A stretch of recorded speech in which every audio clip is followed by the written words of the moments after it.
Hello everyone. Today we are going to look at the making of this painting.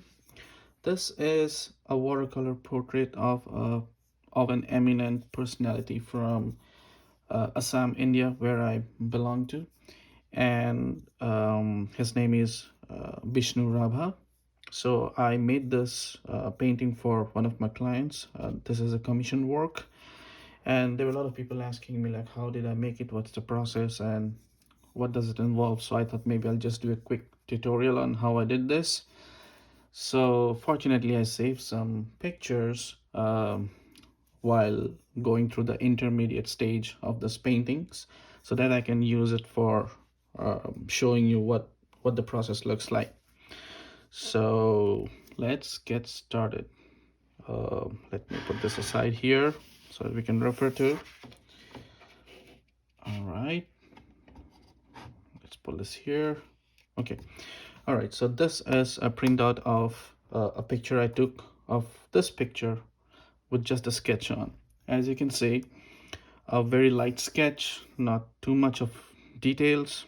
I don't go into the details of shading of these areas and all of that. Those I do dynamically, but something that's very distinctive in terms of lights and darks. Those I try to cover. For instance, this whole shape here, I tried to put the shape here so that I don't go too much up or too much down. It's just for a tentative idea, and a little bit of darkening in the mouth and in the nostrils that helps make it look more like a realistic picture, and it helps you imagine the output in your mind. So it's kind of important that we darken these areas. And the eyes I didn't do it, but I would usually do that too.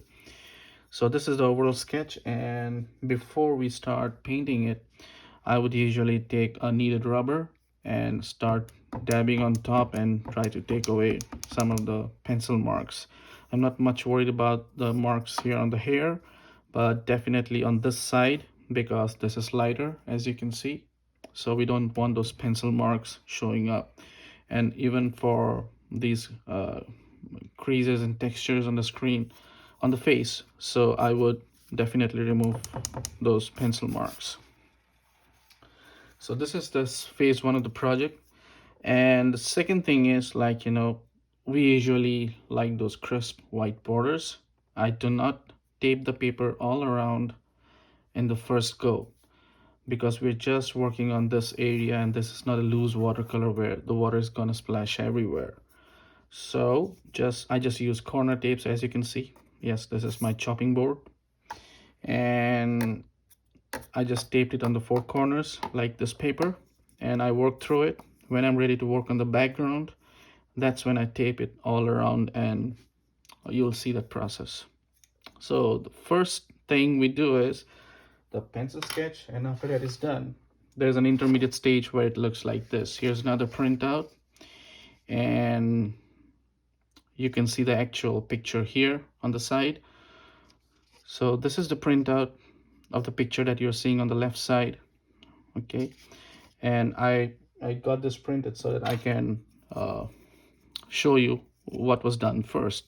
So the first thing we do on this painting is, let's say I started from here, from the forehead. So what I do is I take a big mop brush that's soaked in water for 5-10 minutes before I start painting so that it becomes soft. And with that, I basically soak this area with water. It doesn't matter how, if the water spreads all over, just take a dab it like this. And then once I decide which color I'm using for that area, I just start dabbing that area like this, little by little. And I could do like one shot like this, but that would make it super smooth and silky. And we know the human skin is full of textures, and we want those textures. And as you can see in the final picture, you can see all those textures and any spots on the skin and everything, it shows up. So we want those textures. So I dab it little by little and start building up. So I first pay attention to the highlights, like these are my highlighted areas. This is unhighlighted area, this, a little bit here, the lips, lower lips, and the chin. And so I start working with the midtones, and as I work through the midtones, I would see slowly a face emerging from the bright white paper. And then to help me get a better sense of the facial structure and to make it more realistic, I went ahead and just did the mouth and the nostrils and the eyes and the eyebrows. Those were the darkest, some of the darkest areas in the picture, and certainly the most darkest among the facial features. So I did those. Now it looks like a person, but as you can see, there is a lot of shadow in the neck that's not built up accurately. So we do not build up everything in first layer. So we go layer by layer. Even the entire face is done in like 4 or 5 different layers. So, and then the neck is again worked on for additional 2 layers. So it's like around 6 layers for the neck to build up the textures and the shadows and everything. And eventually it shows up something like this. Now this face is also not full of textures. So after you've got more or less everything accurate, now you need to look for minor details. For example, small spots like here in this area I have put it, which is not here. So that's the next stage. And then the forehead needed some more textures, which was there in the original reference picture. So which is not here, and I put it after this. And so is for the neck region, the cheekbones, and the lips. As you can see here, I worked through the lips, made the mouth even more darker and the nostrils as well, and then worked through the shadows. And this is how it looked finally. And the rest of this is covered in the live demo that'll start right after I explain this. So just to, and this whole process is a little slow. I don't paint it in one go. Like I do the first layer, which takes like 10 to 15 minutes. And then I just take a break. I go away, do something else, and then maybe come back after a few hours or maybe next day. And again, dab the face with water and start the second layer. And again, just leave it, which is why I couldn't record it, because I don't do it at one go. I like to enjoy my process. So, and I need very frequent breaks.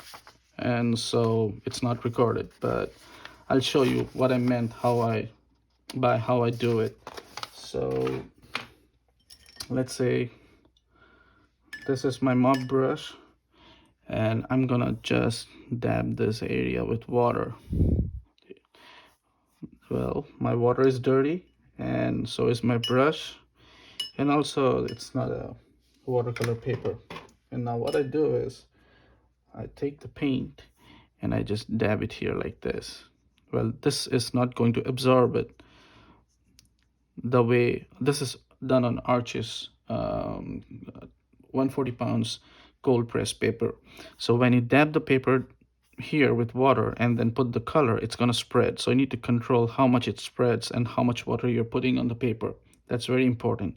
You do not want it to spread all over this area, which is like pure white. We want to preserve that white. So you have to be really careful and know how much water you need to hold in your brush, how much color you need, and how much water should be on the paper. So what I do is usually when I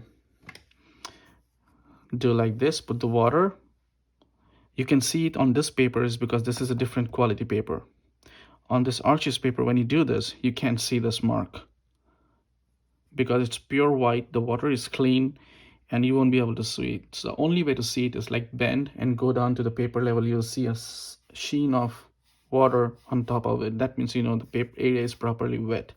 Then just wait for like 30 seconds or something, then you're good to paint over it. And if you're not very sure how much water and color you have on your brush, so you just like take a piece of paper and you can just check, okay, this is too dark. I do not want so much color for my first layer, not even this much. Yeah, this is what I want. So I go here and I start putting that color like this, then like here.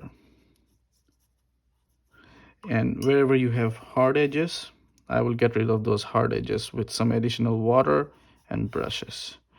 And then you keep moving on and on. And let's say we move on till here.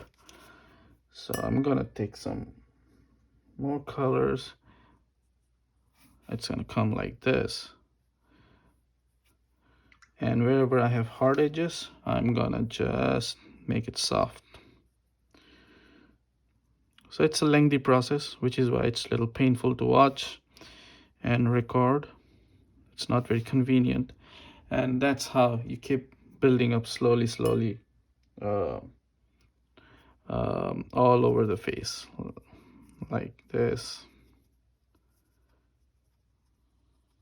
Okay, I didn't soak up the area first. I just wanted to show you how it's gonna be.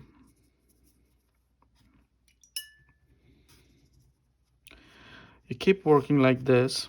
So as you can see, there are like very hard edges here, right? That's because, and there are no hard edges here where I did that, not here. That's because I didn't soak up the water. The color just got planted with the paper. So which is why another reason it's important that you soak up the paper. That particular area that you're going to work on, soak it up and then apply the paint. You get soft edges. And it's very important to build up the layers.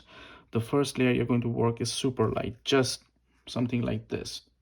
Then you go to this, and then you eventually come to this, and then finally you use this kind of dark colors. You build it up on layer to layer to give the depth on the skin.